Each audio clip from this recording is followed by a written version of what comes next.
Today, it is my great pleasure to introduce our guest, Daniel Sokatch. Daniel Sokatch is the CEO of the New Israel Fund since 2009. He was also the executive director of the Jewish Community Federation of San Francisco, the Peninsula, Marin and Sonoma Counties, founding executive director of the Progressive Jewish Alliance, that is now Ben the Arc. He's been awarded the Forward 50 4 times for leading Jewish decision makers and opinion shapers. He has contributed several articles to leading newspapers and magazines, and he is the author of the forthcoming book, Can We Talk About Israel? A Guide for the Curious, Confused, and Conflicted, that we're going to address today. But what I want to say about Daniel Sokatch is that he's a person who has chosen a life of constant under siege. He's either too pro-Israel or not enough pro-Israel, bringing in politics, history, commitment to democracy and equality, while addressing whataboutism, high-running emotional attachments, and acute tensions and contradictions in the American Jewry and beyond, always tending bridges. As Julio Cortázar said in the Libro de Manuel, a bridge is not truly a bridge if a man doesn't cross it. A bridge is a man crossing a bridge, and Daniel is that man. Thank you so much for being here with us. Thank you, Mara. It's a pleasure to be here with you. So let me start right getting to the controversy of it all. We have guests in the past in the conversatory on racism, and a lot of voices were raised that it was not a balanced view. I mean, this is an issue that arises a lot of high emotions, and many times, you know, facts are not clear, concepts are not clear. So I want to start with an anecdote that I told you when this happened. You know, my daughter was listening, that I was talking to my husband, and she said, Mommy, what happened with Omar? And I said, well, it has to do with the conflict with Israel and Palestine. And she said, so? And I said, well, what do I start? It's complicated. And she said, Mommy, I can take it. I can take it. Dimmi tutto. So, Daniel, tell us everything about it. Where do we start? Well, that's a big question. And your kid is right. We can all take it. We can all handle this. The challenge I think we have is one that I try to confront in my book, and that I think New Israel Fund is a living example of, which is that there are very few issues out there about which so many people have such strongly and deeply and emotionally powerful and deeply rooted views and opinions and feelings, but about which they know actually so little. And what I mean by that is we may know a lot about the subject, but what we tend to know, many of us, is what we have received from the communities that we come from our synagogue or church or mosque, from the newspaper we choose to read or choose not to read, from the trip we may have taken to Israel. These kinds of things color our feelings about the issue in a way that sometimes occludes the facts of the matter. And I'm always reminded of the great the great New York politician Daniel Patrick Moynihan, who famously said it was a gendered comment because he was speaking in a time when we spoke in gendered ways. He said, every man is entitled to his own opinion, but not to his own facts. And this is an area where I think it would behoove us all to really have a better understanding of what the facts are actually, because you know, for me, you want anecdotes. Here are 3 quick anecdotes that sort of, I think, make clear where I come from, but I also think reveal something deeply true about this conflict. First one is the title of a book by an Israeli historian named Benny Morris, who wrote a good 1-volume history of the conflict that he entitled Righteous Victims. And I think this idea of righteous victims, of people who are victims of history, Jews and Palestinians I'm talking about, of each other and of oftentimes of themselves, right? Of themselves is a great way to describe these two people, both of whom have a very legitimate claim to the land, this strip of land between the Jordan River and the Mediterranean, both of whom have histories that connect them and lives that connect them to the land, and both of whom who have been many times the sort of the game ball in big games of history, which they repeat themselves. The second anecdote that I'll share with you is one about an 11-year-old kid named Brandon, who I had the pleasure of meeting when I went to spend a few days, maybe 5 or 6 years ago, at my kids' liberal Jewish summer camp out in the Sierras near Yosemite. And the camp had asked me to come speak with their counselors, who were a mix of Bay Area Jewish kids and Israeli shlachim, that is to say, young Israelis who would come over after their army service to be camp counselors at an American Jewish summer camp. And they were having a lot of trouble navigating the Israel issue. And so I was happy to do it. I went out, and then they asked me, since I'm there already, would I meet with some of the campers? And I thought, well, that sounds like fun, and I'm here already, so I did. And one afternoon, I was meeting with a group of 11-year-old campers. It was 2 boys' cabins, 11-year-olds. So there's like 25, rambunctious 11-year-old kids. Incidentally, I'm the dad of girls, so what the hell do I know about rambunctious young boy campers, right? But these kids were great, and I decided let's try to have fun, and let's try to do a brief history of Israel in a way that they could digest, and let's make a game of it. So we basically did a race through history. I said, tell me the first time you think of the word Israel, and they said, well, it's when Abraham goes to Israel, which is pretty impressive. And so we worked our way up from Abraham, and we got to the founding of the state of Israel with a lot of help and annotation from me. But the kids were interested. We were doing this together. And we got to the part of the story about the Jewish immigration to Israel in the very late 19th, early 20th century, leading up to the establishment of the state in 1948. And as I described the old Zionist credo, right, that Israel was a land without a people, for a people without a land, which was an old motto of the early Zionist movement, which is of course untrue, because there were people living in this land when the Zionists came. We described this, we went through the history, and this kid named Brandon speaks up, and he says, well, let me see if I understand this. It's kind of like my family and I have been living here in our house for generations. And my great-grandpa, my grandpa, my dad, and I, we all are farmers on this land. And we pay rent to some guy who lives 1,000 miles away, but we have always lived here. And one day we go out to the fields to our farm. And when we come home that evening, there's another family living in half of our house. And he points to the boy next to him. And he says, and I say to this guy, what are you doing in my house? And he says, well, we come from thousands of miles away, where our village was burned down, where our neighbors were murdered, and our family came here to the only place we could think of to go, which is the place that we used to pray about every year. And so we came back here. And I said, Brandon, you've just explained and understood the situation better than 95% of the adults that I've met in my life. And the third quick anecdote to sum it all up was something that was written by one of Israel's greatest novelists and writers, Amos Oz, right, a peace activist and a writer, who said that the moral justification for Zionism, for the establishment of Israel, was the justification that a drowning man has when he swims to a plank in the ocean and he clings to the plank, even though there's already somebody clinging to the plank who got there before he did. And Amos Oz writes, the drowning man has the right to also grab a hold of this plank in the sea. He can even push the first guy over a little bit to make room for himself, but he can't push the first guy off into the sea, right? Mm-hmm. And for me, these 3 anecdotes, the title of Benny Morris's book, Brendan's understanding of this anecdote, and Amos Oz's comment really sum up for me the contours of the conflict. There are 2 peoples with legitimate claims to the land. No one's going anywhere. And so rather than try to argue about who's right and who's wrong and who has the better claim, we should accept that no one's going anywhere and try to figure out a way forward, which will inherently include some kind of compromise. By the way, I'm trying to get better lighting here in my yeah.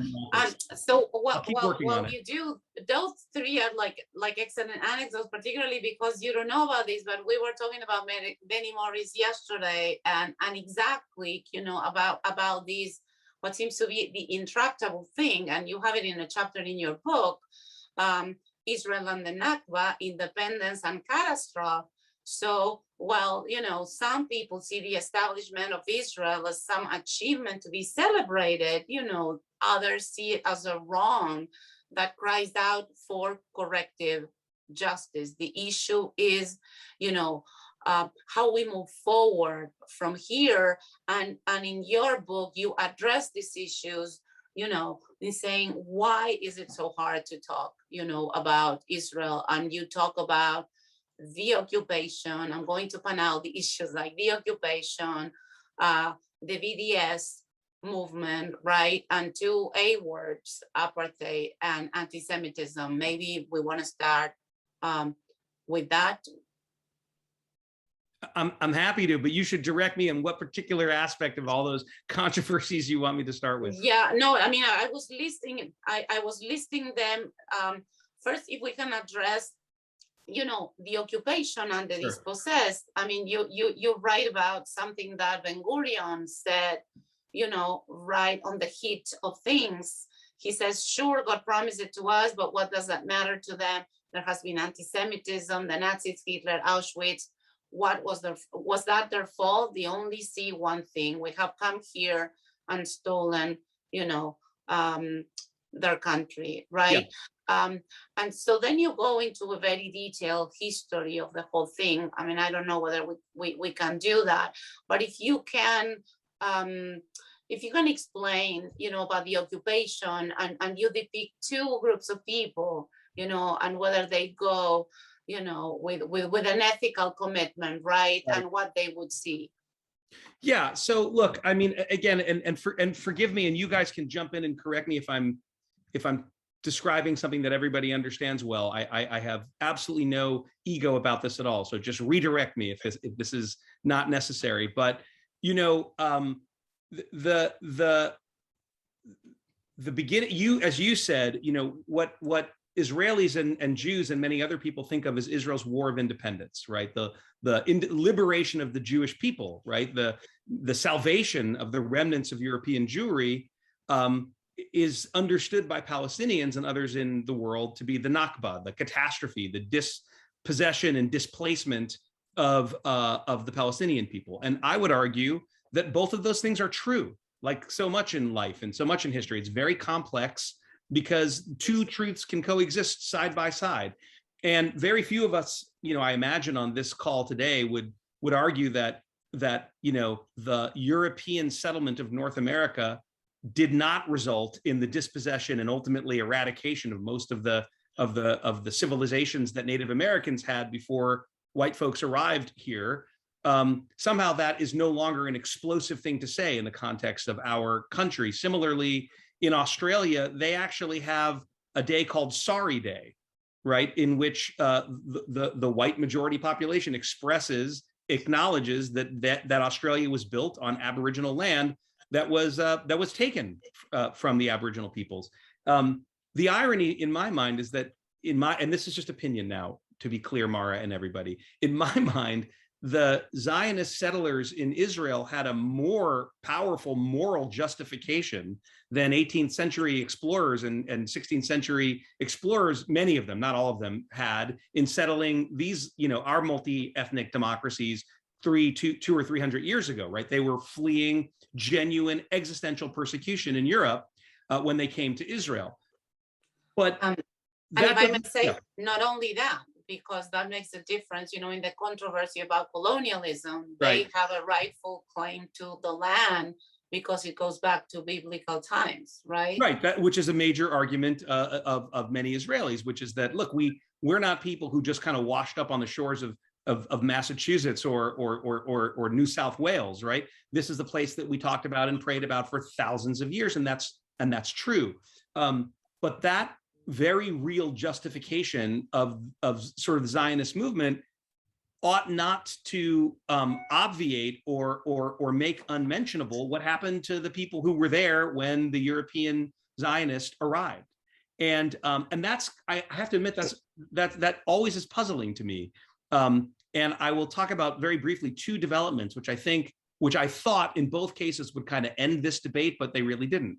The first one was in 2005, when in the well of the Knesset, Prime Minister Ariel Sharon, right, the Likud leader who had been the sort of grandfather of the settlement movement, in that Prime Minister Begin appointed him as minister to be the overseer of the building of the settlements, of the increase of building of the settlements post 1967. We'll come to that in one second. He this right-wing guy got elected prime minister, and he got up in the Knesset and he said, what is happening in the West Bank, and at that point in time, Gaza, is an occupation. You may not like the word, but that's what this is. And I thought, well, now that an incredibly powerful, hawkish Israeli right-wing Likud prime minister has acknowledged this, surely in the conversation beyond Israel, people won't be afraid to use the word occupation. That's simply a description of fact. And yet it still becomes, it's still a controversial issue in some quarters. It should not be, I'll be very clear. The second quick story is about Nakba, this Arabic word, catastrophe. A few years back, a guy called Ari Shavitz, a very prominent Israeli journalist and author, wrote a book called My Promised Land, which was wildly popular on this side of the ocean. In fact, he wrote it in English. And in it, he has a chapter in which he says, there was a Nakba. There was a deliberate dispossession of hundreds of thousands of Palestinian people who lived in Palestine by the new Israeli army as part of the War of Independence. And it was a terrible thing that we did to them. And we had no choice, because otherwise there would have been no contiguous, viable Israeli state. Now, whether or not he's right or wrong about that, I thought, well, once he said that, for sure, it will enable American Jews and other Americans to sort of understand that the truth of Israeli and Jewish salvation is true, and it sits alongside the truth of Palestinian dispossession. And yet somehow it feels to too many people on both sides, but I'm now talking about the side that I come from, right? The American Jewish liberal side. It feels like an acknowledgement of Palestinian suffering somehow compromises the integrity or morality of our position. And I think that is both counter-historical and also wrong-headed. There are, I write in the book that this period of time in the 1930s and 40s witnessed the greatest mass dispossessions of humanity in the history of the planet, right? Greeks and Turks and Muslim and Hindu subcontinental Indians and Pakistanis and Bangladeshis and Sudetenland Germans and Bohemian Germans and Czechs who were living. There were massive, hundreds of millions of human beings were pushed over borders. Chinese fleeing from China to Taiwan. This characterized this period of the middle of the 20th century. And at the end of that period, with the establishment of the United Nations, ironically, one of their first acts is the establishment of Israel and the partition, right? This was meant to come to an end. What we now call ethnic cleansing was how the world order that we're familiar with came into being. And one small corner of that was Palestine, where over 700,000 Palestinians were either kicked out or fled their homes on what is now the Israeli side of the border, and over 10,000 Jews either were kicked out or fled their homes on what was then, up until 1967, the Jordanian side of the border. So it seems to me that acknowledging those truths doesn't weaken anybody. It just acknowledges real pain and suffering that both peoples have experienced. Yeah, that's a great point, because in exactly that exchange, or kick out rather than exchange. Right. I mean, the possibilities of people to come to their own place are strongly unequal, right? While Jews can't come. And I know that you've addressed these issues, in several conversations. Could you speak to that? And it's also related to the Sheikh Jarrah, right, incident. I don't want to go a lot into those details, but in so much as it illuminates, right, the history and the conflict. So again, tell if this is not what you want me to address, you're just going to jump right in and push me aside. But I think, as most of us know, but it's always good to have a refresher, right? The state of Israel is established in May 1948.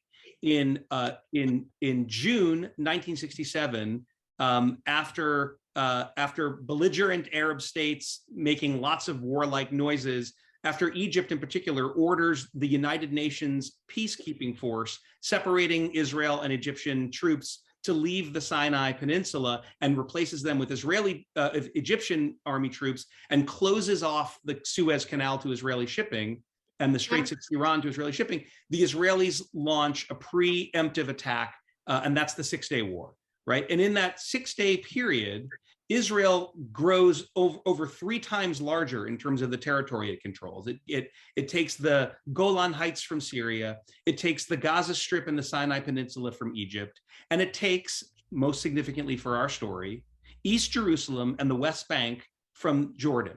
Now, those were areas where the people we now call Palestinian Arabs were living as citizens of Jordan or subjects of the Jordanian monarchy, and now Israel is now in control of that territory.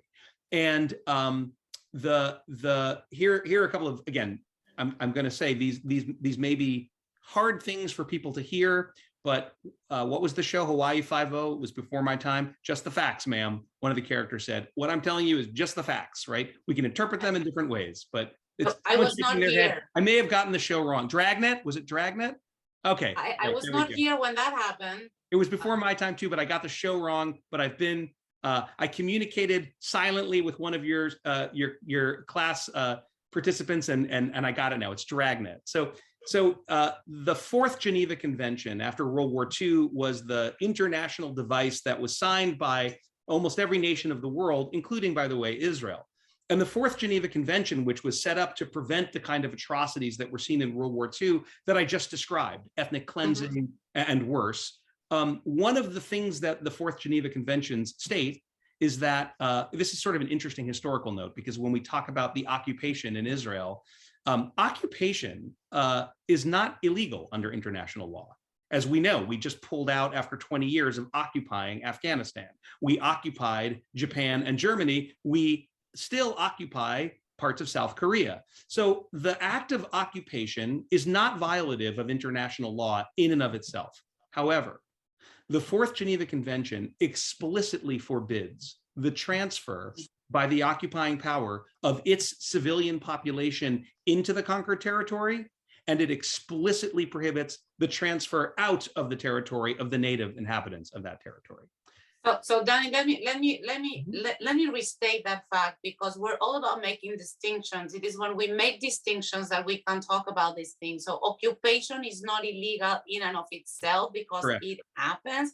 What is illegal during an occupation is the transfer of population from the occupied power into the territory, from the occupying power, into the territory of the occupied. And this is what is illegal under the Fourth Geneva Convention, and this is what it is contested. And exactly. We can relate this later to the BDS movement. I'm going to leave it there on the side.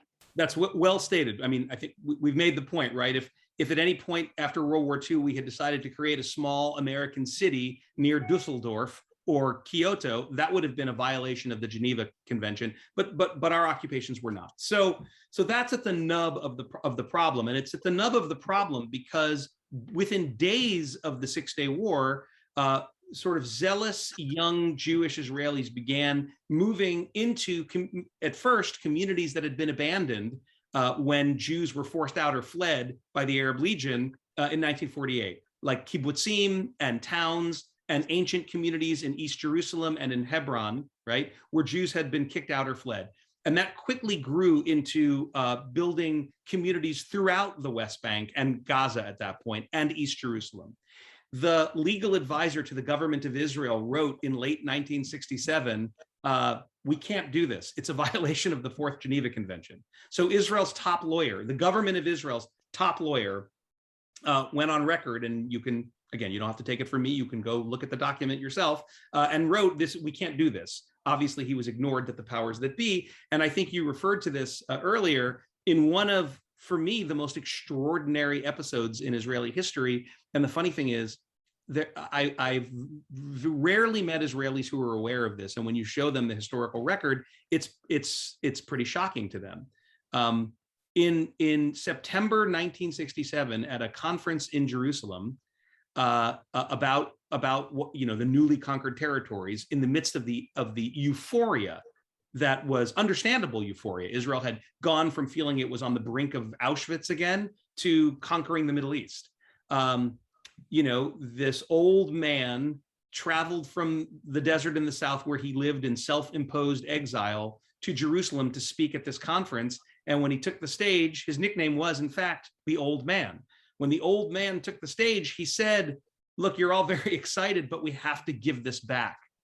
He said, we can be either a democracy, a Jewish homeland, a Jewish state, or we can retain all this territory. We can be two of those three things, but we can't be all three of those things. If we keep this territory and the people in it, and we insist on being a Jewish state, we will no longer be a democracy, right? We will be something else, because we can't give them a right to vote, because if we give them the right to vote and therefore remain a democracy, keeping the territory and the people in it, one day they will vote us into Palestine. So the only option is that we have to give it back. Even if there's no one to give it back to now, we have to get out and build a wall and stay on the other side of the wall. And that old man was David Ben-Gurion, the George Washington of Israel, the founding prime minister of the state of Israel, the guy on the proverbial Israeli $1 bill. So just as I said, I was always mystified by the fact that, Sharon said it's an occupation. Ben-Gurion understood that there was an unworkable future for Israel if it didn't disengage. And the last thing I'll say there is, Israel had another option, because even if the Israelis were and are correct that there's no one you can trust to make peace with on the Palestinian side. And again, I'm not saying that I agree with that. In fact, the record shows Israel has had peace with Egypt for decades and peace with Jordan for decades. So those were big, serious enemies with armies and tanks and missiles, and they've lived at peace. But even if there's no one to make peace with from Palestine, from the Palestinian side, Ben-Gurion's point was, you can't build civilian settlements there. You can't make an intractable situation. You can occupy it, you can build a wall, you can patrol, but it's foolhardy. It's insane for us to go and lay down Israeli settlements there. Today, in 2021, there are almost 750,000 Israeli citizens living in towns, cities, settlements in the West Bank and in East Jerusalem. That's a big challenge. Yeah, an excellent point by Ben-Gurion, because it is as principled as it is practical, actually. He makes a point about international law, but also, politically, he's going to say this is going to come haunt us. And going to the occupation and to the settlements, actually, that make that occupation, illegal. So there are 750,000 million. They're all in Area C of the occupied Palestinian territories. If you can please, talk about what that Area C is, why is that so important? That is that area. What are the resources and what it implies for the continuity of any potential, possible, desirable Palestinian state? Sure. I apologize for not having audio-visual means at our disposal to put a map up on the screen, but I'll try to describe it. So the West Bank, of course, refers to the West Bank of the Jordan River up to the Green Line, that is the armistice line that was drawn by the United Nations at the end of the fighting in 1949 after the 48-49 War of Israel's independence, which Palestinians call the Nakba. That line is called the Green Line because it was drawn, the official drew it in a green pencil. And that's why it's called the Green Line, which is just a funny little historical fact for you. So the West Bank refers to the territory between the Jordan River and the Jordanian border and the Green Line that separated Israel from what was then Jordanian-held territory. That's what we mean when we talk about the West Bank. It's sort of a kind of shaped like a kidney.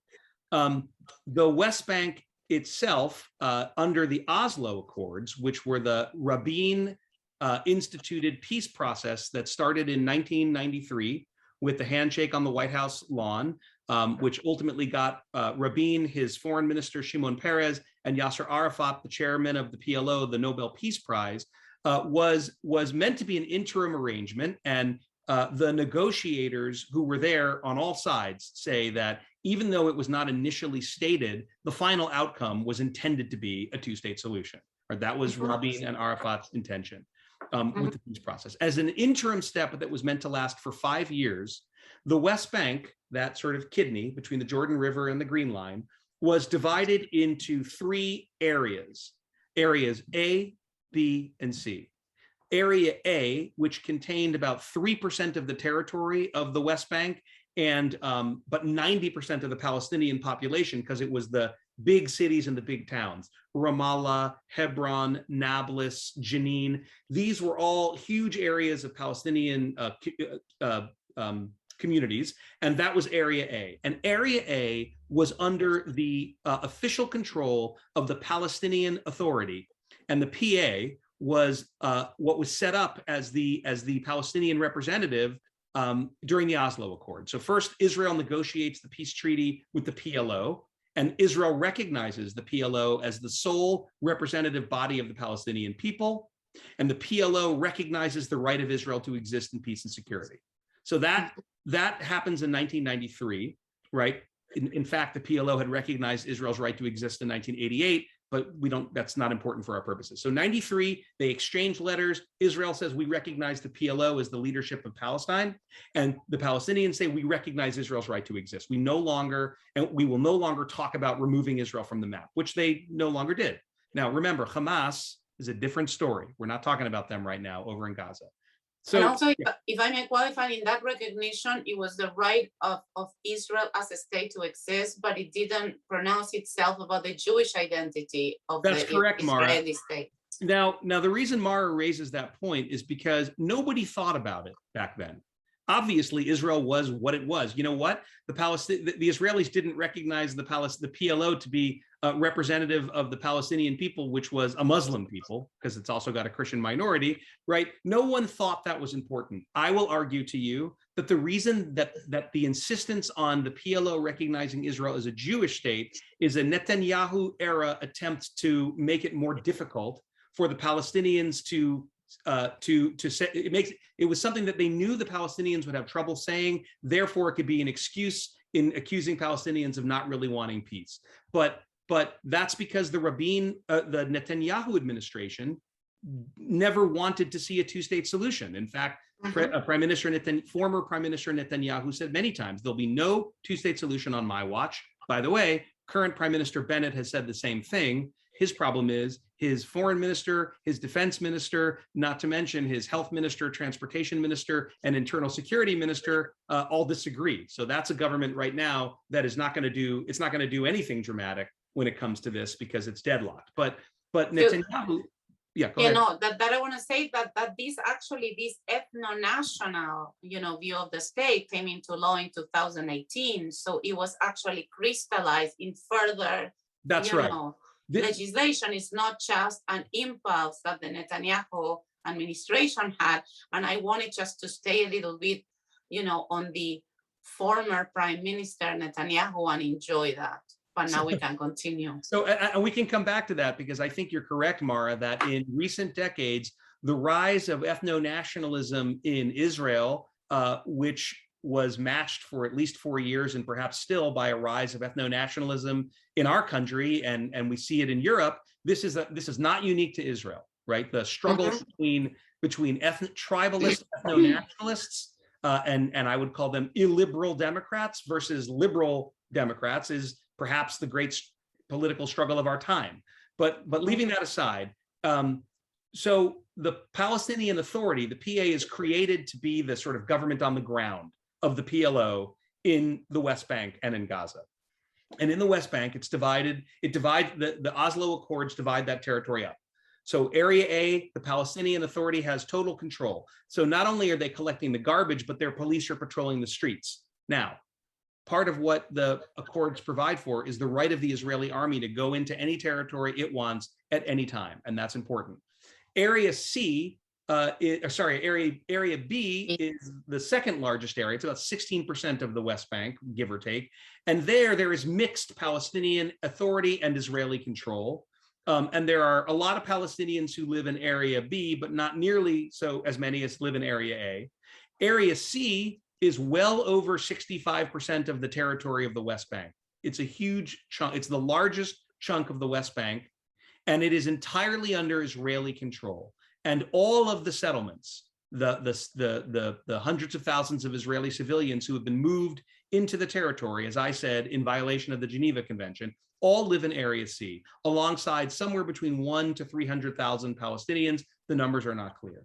So one of the reasons this is so important is that many hardline right-wing Israelis have talked for a long time about annexing the West Bank, and usually what they're talking about is Area C, right? Because that's where the Jewish settlers live, and the Israelis are in total control. They don't actually really want Area A any more than Israel wants Gaza, because there's 3.5 million Palestinians living there. The problem is, and this is why it would be nice to have the map, these are not neatly divided areas. The map of the West Bank, Area A, B, and C looks like Swiss cheese with little holes. So Area A, B, and C are not contiguous. They are all mixed together, making it, proponents of the two-state solution argue, almost impossible to turn into a contiguous Palestinian state one day. And that's the reason why there is such objection to the ongoing settlement enterprise, because it is, those people would argue, and I think those people are correct, it is obviating the possibility of there ever being a contiguous Palestinian state in the West Bank,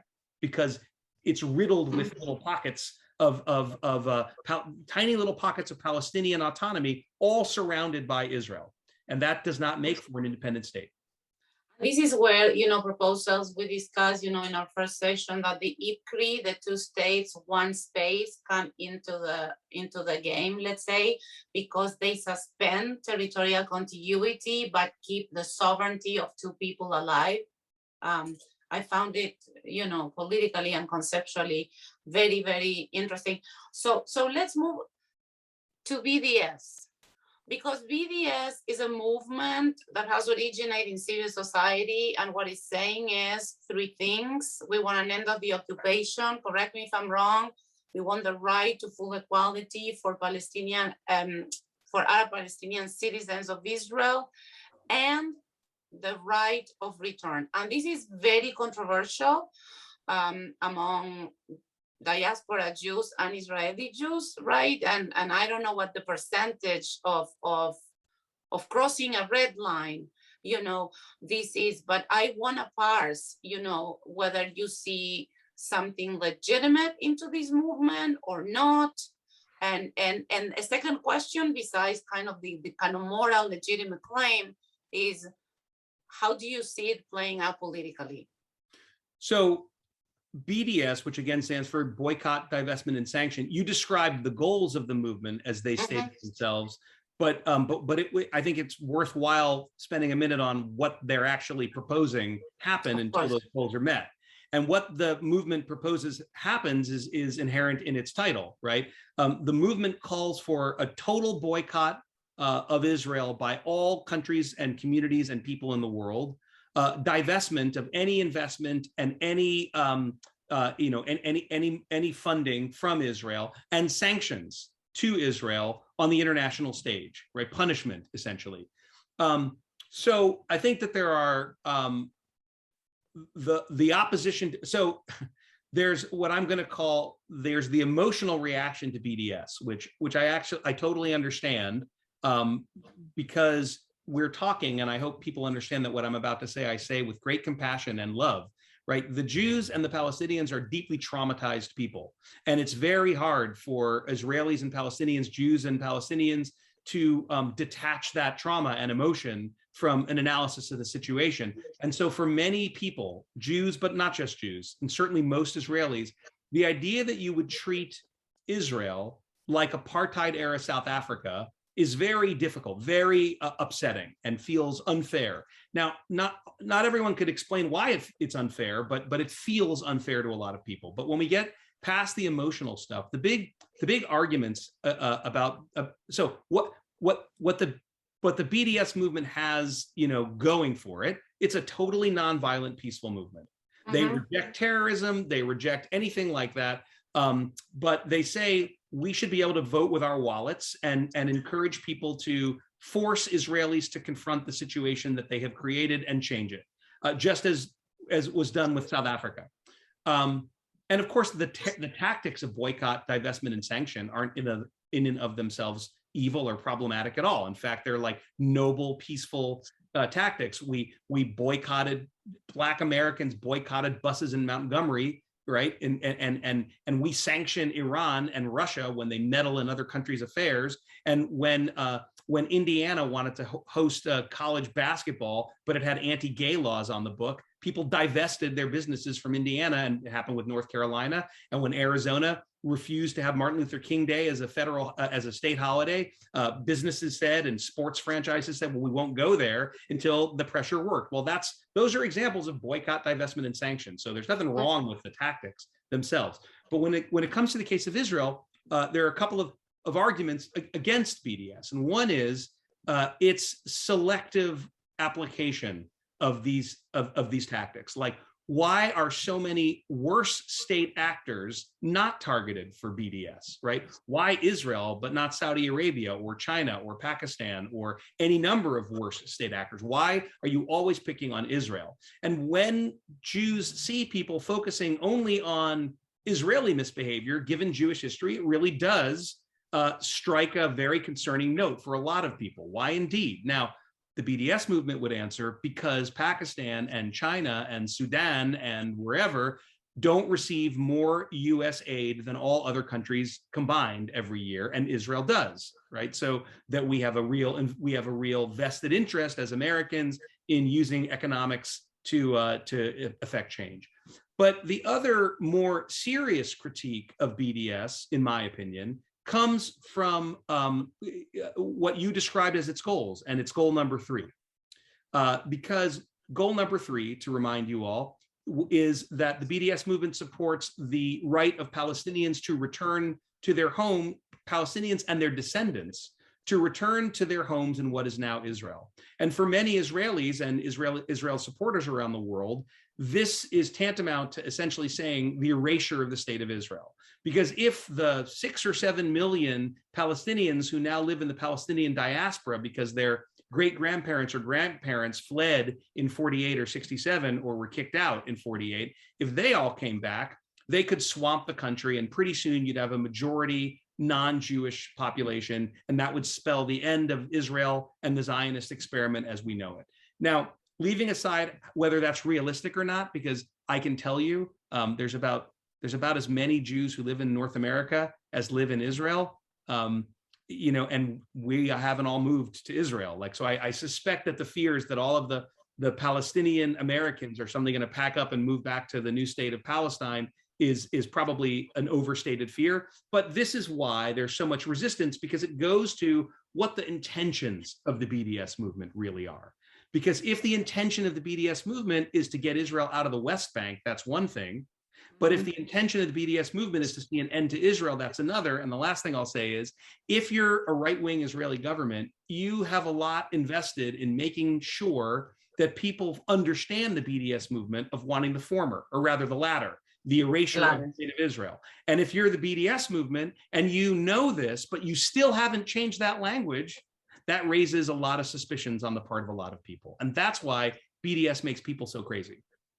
Thank you for that. There's so much to unpack there, I would say, right? Like the arguments about why not other countries. I mean, that's an whataboutism argument. I'm trying to play, the devil's advocate. I mean, the fact that it's not addressed to China with the Uyghurs population doesn't make, what Israel is doing right, not what China is doing right.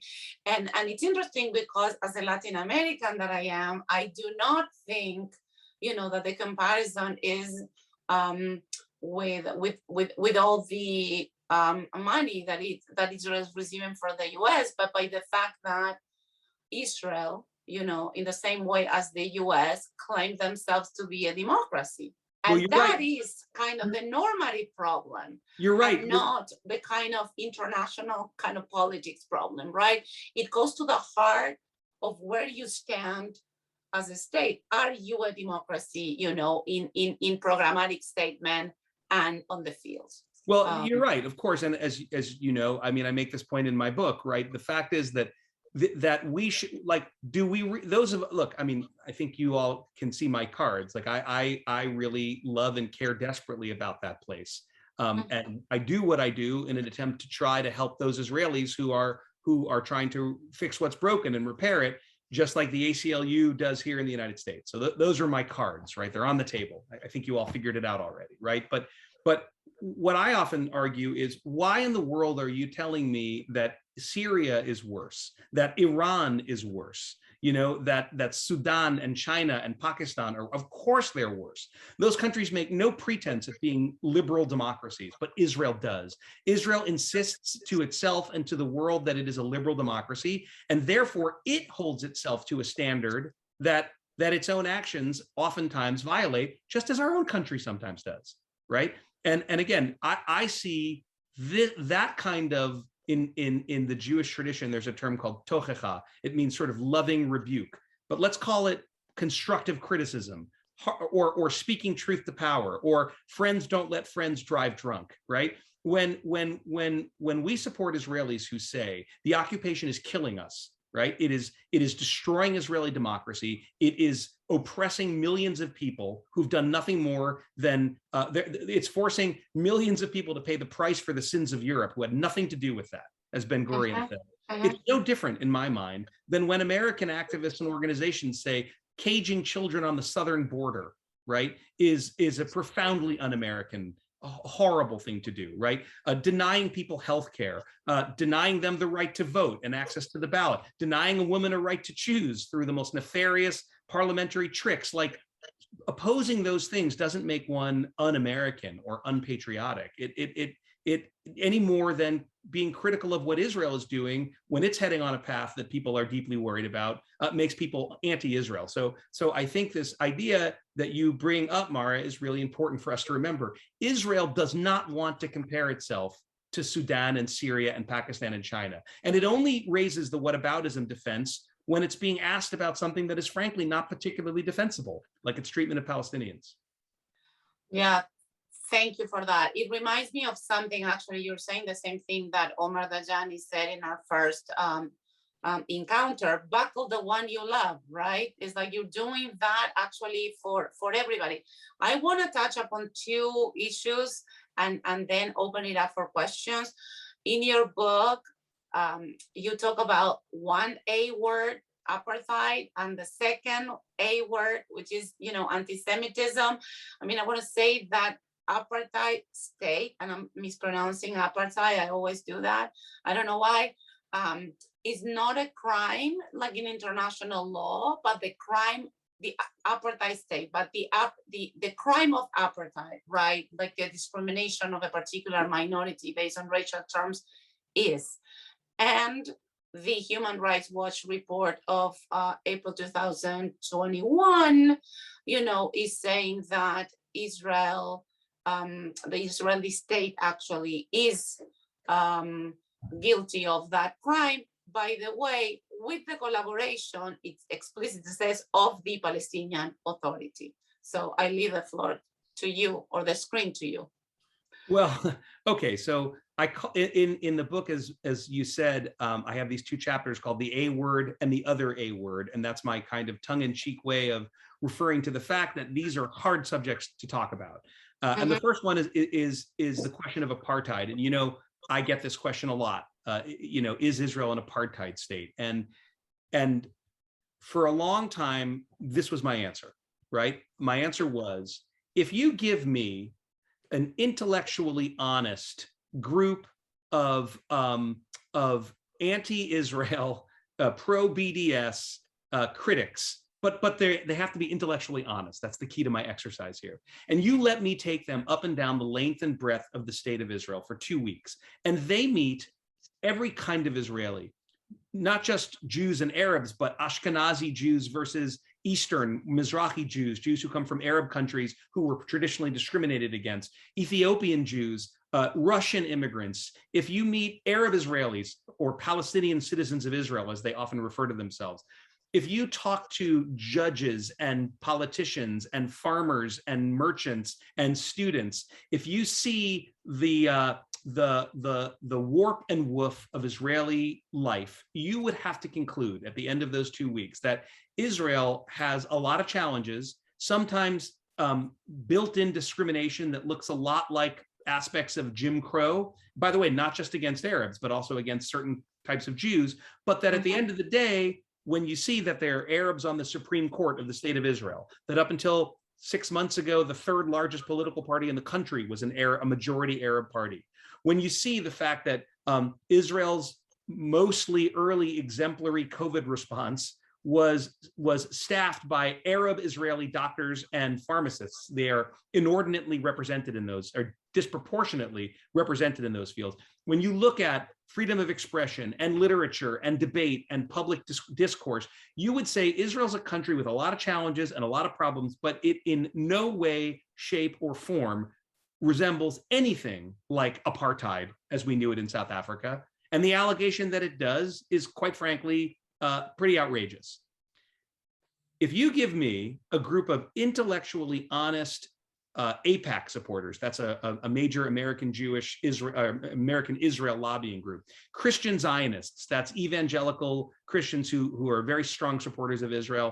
If you give me a group of Jews and Christians who are pretty right-wing and pretty conservative and pretty defensive of Israel and critical of the Palestinians, but intellectually honest, and you let me take them up and down the length and breadth of the West Bank for 2 weeks, and we get to meet with Palestinians living in Area A and in Area C, and we talk to soldiers, and we talk to the people manning the checkpoints, not only between Israel and the Palestinian territories, but also between Palestinian cities.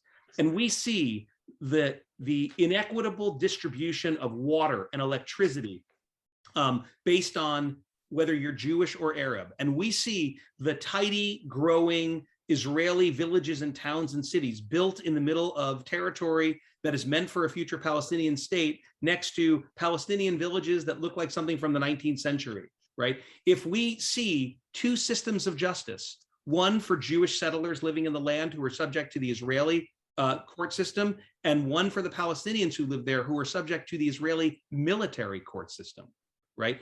And that all of these differences are based on an immutable characteristic of birth, the accident of whether you happen to be born Jewish or you happen to be born Palestinian. You would be hard pressed to say that what you saw in those 2 weeks didn't look a lot like apartheid in South Africa. Now, that just took me 5 minutes or 3 minutes to give you that answer. It's not a soundbite. So the answer to the question of is Israel an apartheid state is no. Israel within the Green Line looks nothing like an apartheid state, and the occupation, the occupied territories and the settlement enterprise look a lot like an apartheid state. Last quick thing I'll say about this, because you pointed it out, the description of what apartheid is, which is what I was writing about, is one way of asking the question, but there's another way of asking the question. And the way that Human Rights Watch and several Israeli human rights organizations asked the question in 2021 was different. They didn't ask whether it looked like South Africa. What they said was, in two international treaties, there is an international crime called apartheid. This would be less provocative if they had just called it discrimination or separation. Mm-hmm. The crime is called apartheid. There are three elements to the crime.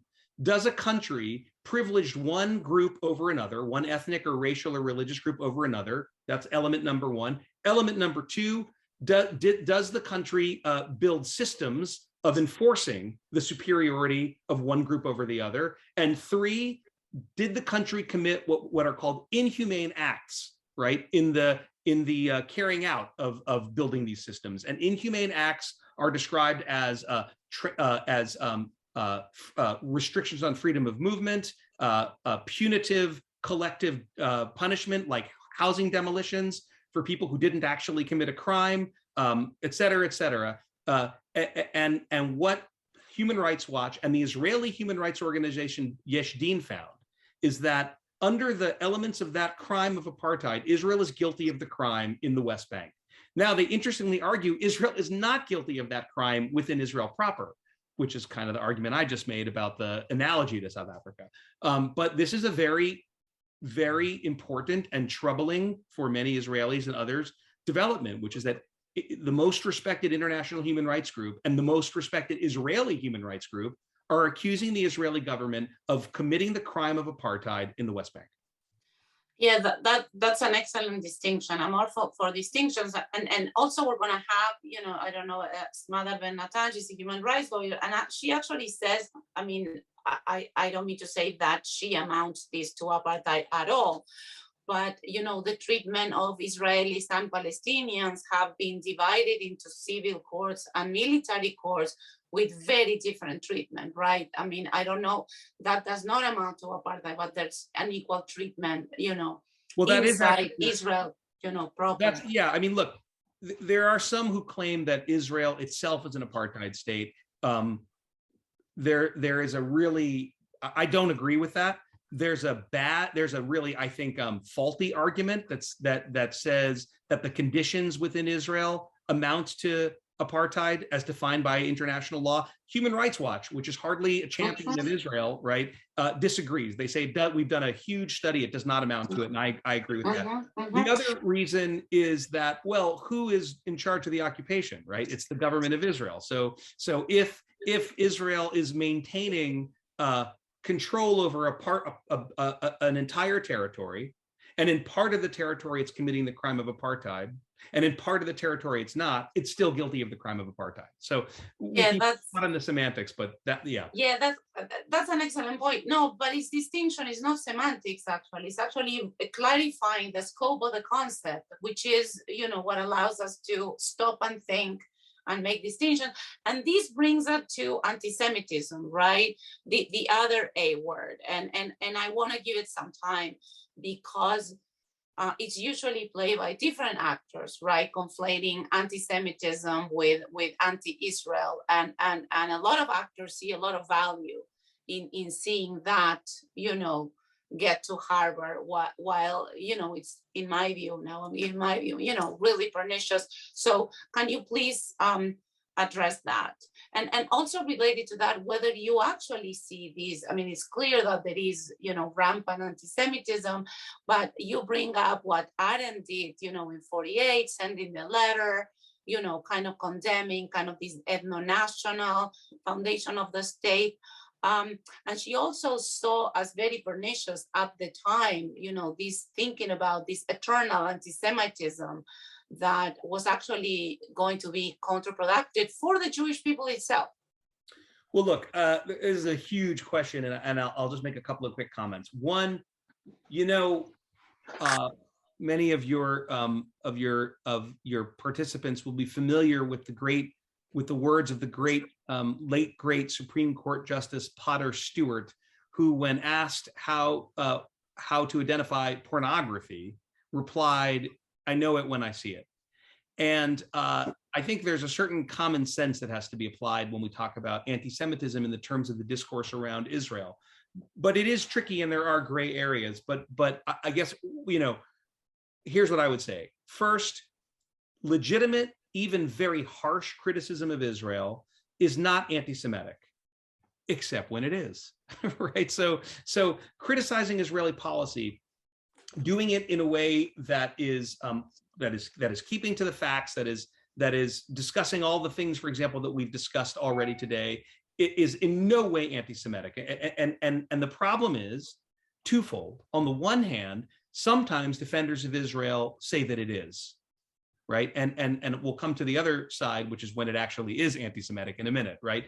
But here's a good example. The European Union has a policy called meaningful differentiation. And meaningful differentiation is a policy that says products that are imported from Israeli settlements cannot be described as Israeli, made in Israel, in EU markets.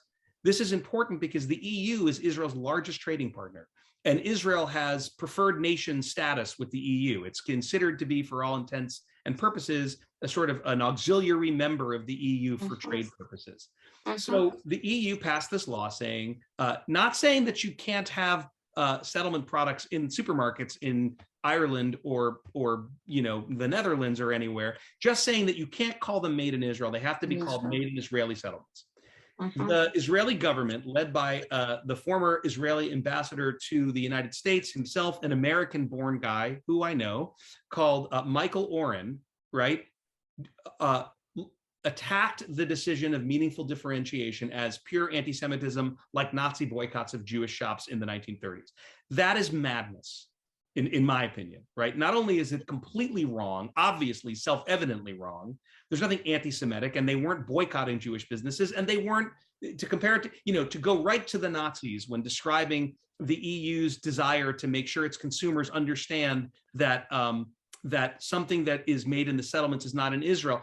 By the way, in order to apply a low-grade pressure on Israel to say this is our policy, right? To call that anti-Semitism and neo-Nazism, in my opinion, again, is madness, and frankly pretty dangerous, because it tends to erode and make irrelevant what the Nazis really did, right? So on the one hand, the problem with this is that sometimes perfectly reasonable, legitimate criticism of Israel is labeled anti-Semitic in a completely disingenuous and dishonest way by Israelis and their defenders. On the other hand, sometimes legitimate criticism of Israel is steeped in anti-Semitic imagery, so that when people say the occupation treats Palestinians just like the Nazis treated Jews, or sometimes you hear people referring to the Israeli army as Judeo-Nazis, right? They may be criticizing they may be making a totally reasonable criticism of Israeli actions, but by smearing Jews and Israelis as being like Nazis, they're obviating the power of their critique. But there's a more insidious thing that happens, which is the trope that we hear again and again, and it's come to light recently in the last year, where we see people purposefully conflating Jews with Israel and attacking Jews for being Jewish because that's the way they identify Israel. So after the May fighting in Israel and Gaza, there were reports of in Los Angeles, people walking up to kosher restaurants and asking who was Jewish and then attacking them, right? Blaming Jews for something that Israel has done. And I would argue that this kind of anti-Semitism has been running rampant in France for quite some time, where disaffected, radicalized Islamic youth, Muslim youth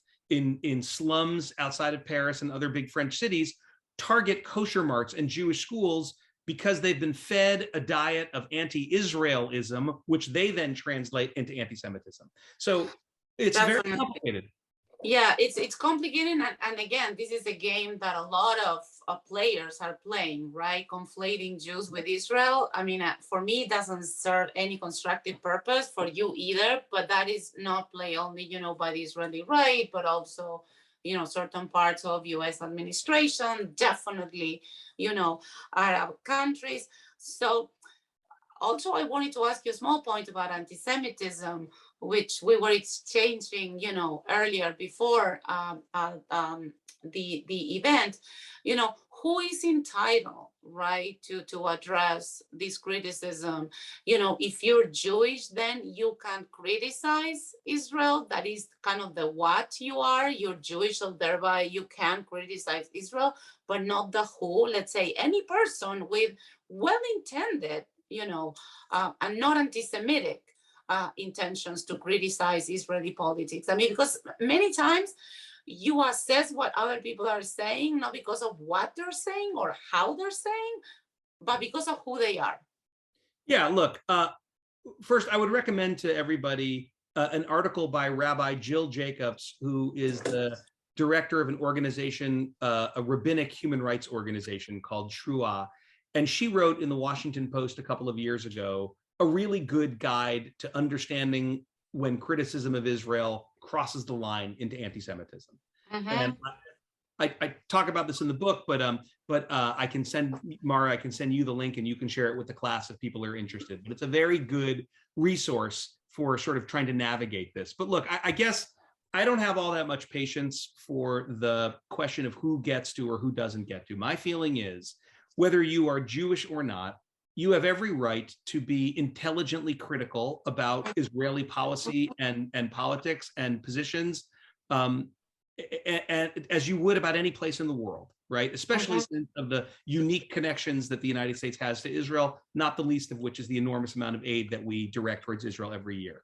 And the American interests, with the exception of Donald Trump, every American president, every single one, has said that the settlements are either illegal or an obstacle to peace, right? So this is a very reasonable, legitimate criticism. There's nothing anti-Semitic about that.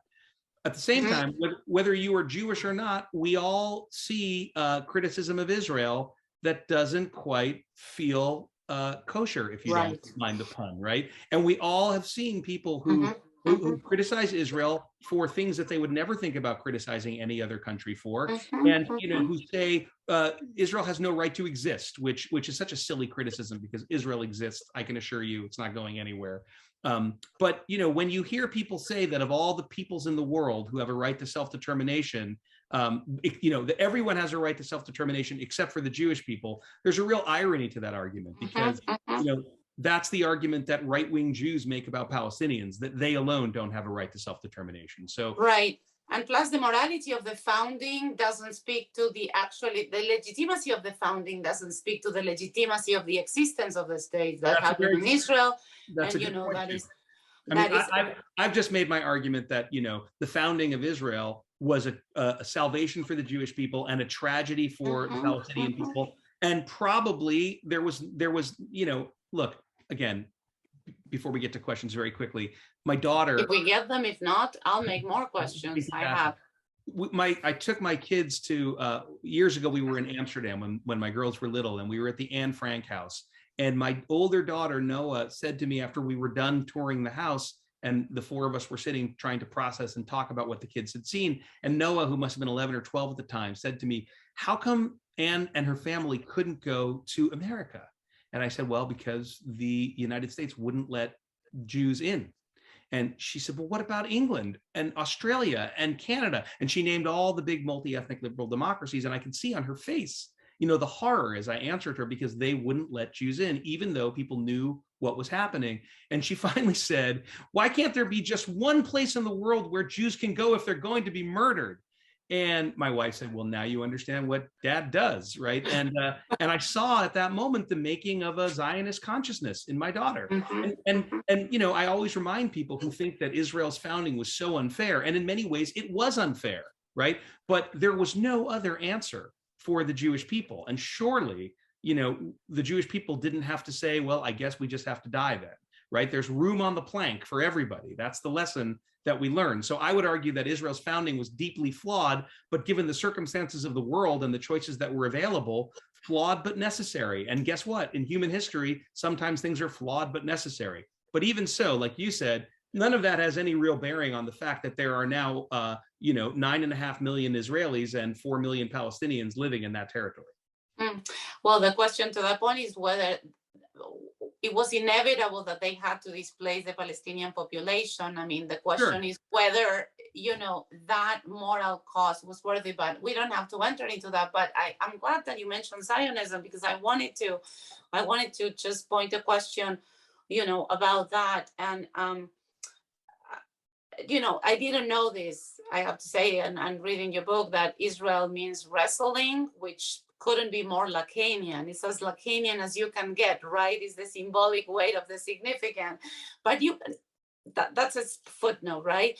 But I mean, you point to different understandings of Zionism before one crystallized, right? Like it was the ethno-national that crystallized, but it was the ethno-national, it was the religious, you call one cultural, Arendt would be more on the line of a humanist, Zionism.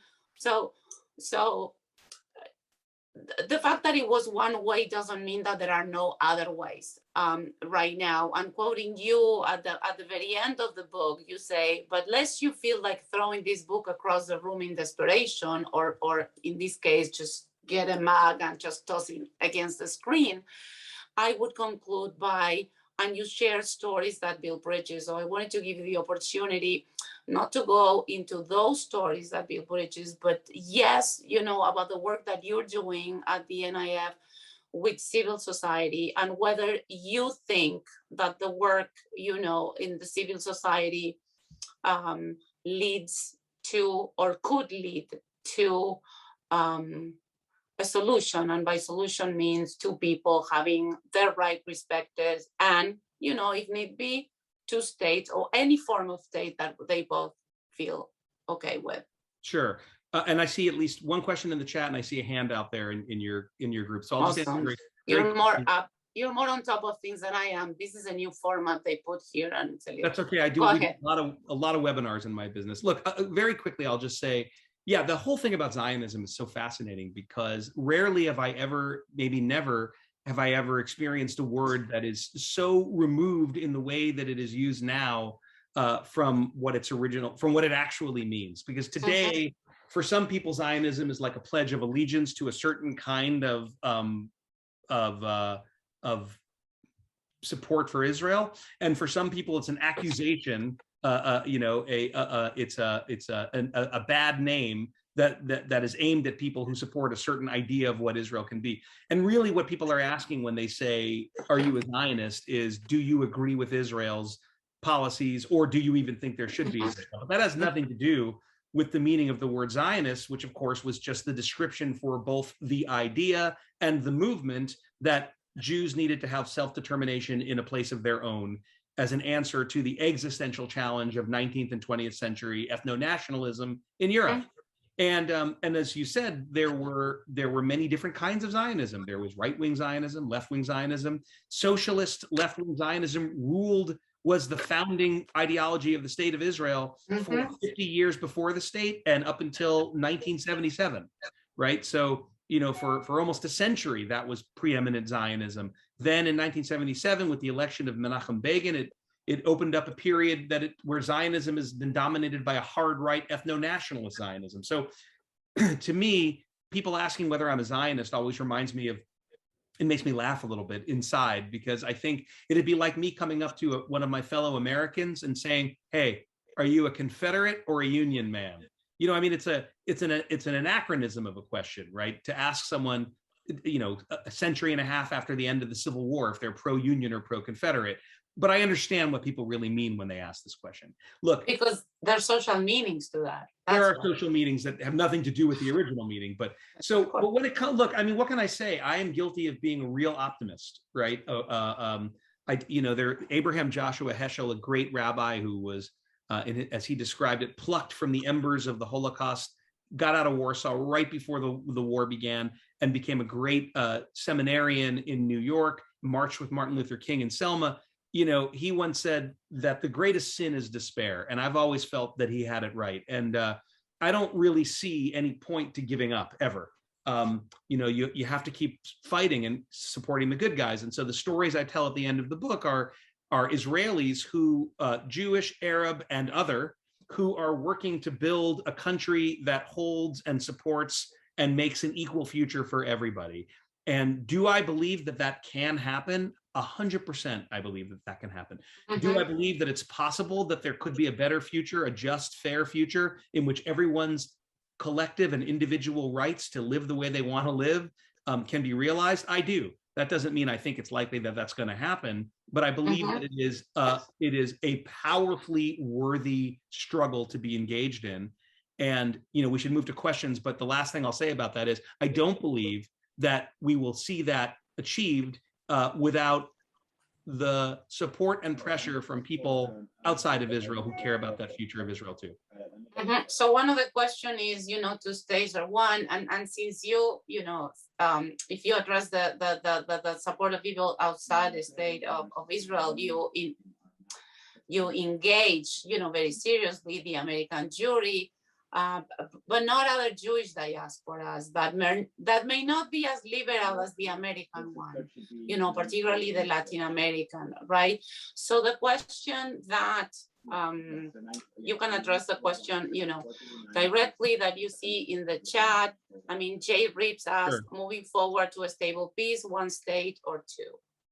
Well, with all due respect to the Latin American Jewish community, yours is the largest in Argentina, and then Brazil is up there too. But you have under 200,000 Jews, and Brazil has about 90,000. So you got a lot, but your diaspora is not that big compared to ours. So I'm sort of joking, but also my point was actually when I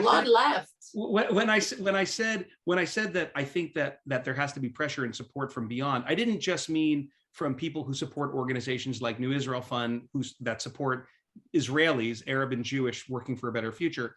I meant something more realpolitik. And what I meant was, there's a book I would recommend to you all by a guy called Nathan Thrall, who's an Israeli-American author who wrote a book called The Only Language They Understand. And in it, Thrall argues that essentially the only time the discourse and that things have moved towards compromise when it comes to Israelis and Arabs is when outside players have applied pressure, or when they've applied pressure to each other, diplomatic, economic, military, political. And so he argues that, Dwight Eisenhower told Ben-Gurion, you will get out of the Sinai Peninsula in the 56 war, and the Israelis got right out of the Sinai Peninsula, right? And the Americans told Arafat and the PLO, as the Israelis besieged them in Lebanon, you will get on these boats and you will go to Tunis. And the PLO got on that boat and it went to Tunis. And Jimmy Carter said to Menachem Begin, you will sign this peace treaty with Sadat, right? And they did. And the first George Bush said to Yitzhak Shamir, if you don't stop building settlements, we will not sign loan guarantees giving you this aid that you need to resettle Soviet Jews. And Shamir essentially gave him the political middle finger, and an election rolled around in Israel a couple of months later, and Yitzhak Rabin, a former Israeli ambassador to America, a guy with very warm relationships with the American Democratic and Republican parties, was brought in a landslide. So that's what I mean. I believe that the folks in the world who care about Israel, whether it's the American or diasporic Jewish community, also Argentina and Brazil, whether it's the United States of America, whether it's the EU, we need to be more forthright in saying, look, we love you and we support you, but we're not going to continue supporting you going down a path that's not only really bad for you and bad for the Palestinians, but we think bad for us and bad for the world. We're just not going to do it. So I think that there is a real, that's a pretty hardball answer. And the question is, one state, two state, I guess. But let me stop you right there. If you see what I just had, it's an Argentine cartoonist, and that says, we are against ourselves. So it goes to the core, of what you're saying. I just wanted to bring it up. So the two state. Well, you have two questions up here, which I'll try to address quickly. And then I feel badly because let me see. Ernest has had his hand up there for a long time, and I want to make sure we get to his question. But the questions in the chat, look, the thing about most Israelis and Palestinians still say that they see a two-state solution as the best answer. Now, there are many people outside of Israel and Palestine on both sides who increasingly think that no, a two-state solution is lost, and so a one-state solution is the only way forward. I will say what we have now is essentially a one-state reality with Israel in control of all of the territory. But the problem with reaching a two-state solution has never been a lack of political imagination. It's the lack of political will, right? If there were an Israeli prime minister, a Palestinian Authority president, and an American president who really wanted to see this thing resolved, then there would be an ability to resolve it, as there was during the Rabin-Clinton era, which didn't end until Rabin was assassinated by an Israeli terrorist. So my feeling is you can't dictate the final terms of what the resolution looks like, even though you can pressure the parties to resolve the conflict. So for now, I think the most likely outcome of all the unlikely outcomes is still a two-state solution. Maybe one day it looks a lot like Europe, the EU, but even the EU doesn't look like the EU before COVID anymore. And in terms of the overwhelming power of Israel on the ground compared to the Palestinians, that is precisely the reason why I made the comment I made just a moment ago about the need for Israel's best friends to apply real pressure to it, saying essentially, in my opinion, Israel, to you, everything. If you choose to divest yourself of the settlement enterprise, you have the protection of the United States, you have the participation and support of the European Union, and we hope you will choose to continue that relationship. But if you choose instead of the West, as it were, your settlement enterprise, we can't really help you that much longer, because the people who are coming after Joe Biden and Angela Merkel, right?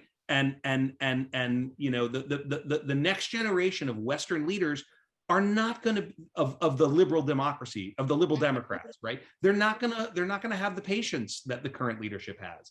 So when you look at Bernie and AOC and all the folks who are coming down the line, Bernie is the most important Jewish politician probably in the history of the United States of America.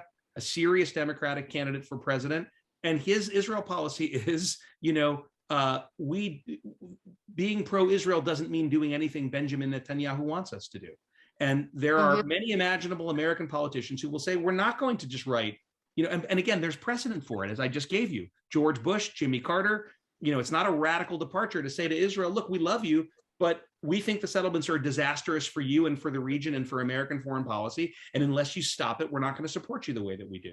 And I think that that is a very real threat that Israel should contend with. And I think it's a real tool in the arsenal of Israel's friends in the world to apply a certain kind of loving pressure, which, by the way, the Arab world and the West has to also apply in lesser degrees to Palestinian leadership. And the reason I say lesser degrees is because Robert in the chat makes an important point that is not always easy for everyone to recognize. The Israelis have almost all the power in this dispute. The Palestinians have virtually none. And when you're the powerful partner in a dispute, more compromise is incumbent upon you. Yes, and there are several Palestinians that actually recognize that they may have little power, but not power at all. Yeah. So that agency is to be reclaimed in both sides. I'm gonna use a controversial word, right? In proportionality, but the value point and the normative point remains that both have agency. And I know you're super busy. You gave us an hour and a half of your time. But I feel bad about Ernest. Oh, you just answered Ernest, and I want to say something for closing, but I can't see it because they changed the thing. He's the only person I can see with his hand up, but he's been very patient. I just asked him to unmute. Professor Newbern, do you want to ask your question? Well, it's a comment, really. Thank you, Daniel, for your presentation, and it was very interesting. Oh, there I see it. There was one glaring omission in your discussion, though, and that was the whole issue of Jewish refugees from Arab countries, which was somewhere between 800,000 and 1 million, of whom over almost 600,000 went to Israel, and the Israeli government integrated them. The problem that the West tolerated was that after 1948, and there were refugee camps in Lebanon and in Egypt and in Jordan, that the Arab countries deliberately refused to integrate in order to keep this as a problem continuously. And so we've inherited this partly because we did not put pressure on those Arab countries to resettle the refugees. And I wanted to just point out that after the Second World War, a lot of Volksdeutsch in Czechoslovakia, in Sudetenland, were kicked out by the Czechs because they were a fifth column. And so populations after wars are moved. And the problem was the West didn't do anything regarding those refugees, Arab refugees, who were deliberately kept in camps by their fellow Arabs.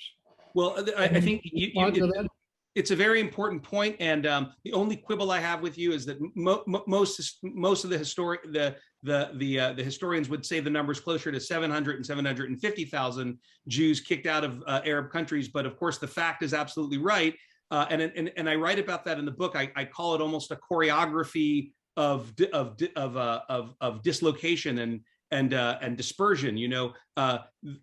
Almost 700,000 Palestinians are kicked out or flee their homes. You have hundreds of thousands of Holocaust survivors coming into Israel, and then you have 250,000 or so North African or Middle Eastern Jews who are kicked out or flee their homes after the establishment of Israel. And I suppose, again, I don't disagree with a word you said, except, my point is that, and I did make this point earlier, this was a period, right, this middle of the 20th century, where there was massive dislocation of communities. And it's why, it's not that I'm cutting Israel any slack for what happened. I'm saying that was the reality in the world, and the world order that sort of sprung up afterwards, that was solidified afterwards, is the one that we're stuck with. And it goes, Mara, to your comment. We can talk about the origins of these refugee crises until our faces are blue, but the fact is, these people are here and they're not going anywhere. So I do agree that should be seen in context. Thank you so much, Danny. The different shades of blue are for the different shades of Zionism, and to recover the trends that would make Israel, a more democratic and equal society as you presented. I want to say about your book that is going to be out very, very soon. I look forward to have like a real copy. Can we talk about Israel, a guide for the curious, confused, and conflicted? I would say that definitely for the curious kids, 8-year-olds and up, my daughter would love. The illustrations are absolutely lovely. And I would say that it's not to be given for B'nai Mitzvah. It should be a required reading for all B'nai Mitzvah. So there you have another marketing line. Not that you need it, but I'm just saying. You're very and kind. it's a pleasure to have you here. Thank you very much for your time on a very short notice and for contributing your view to this conversation. It's my pleasure.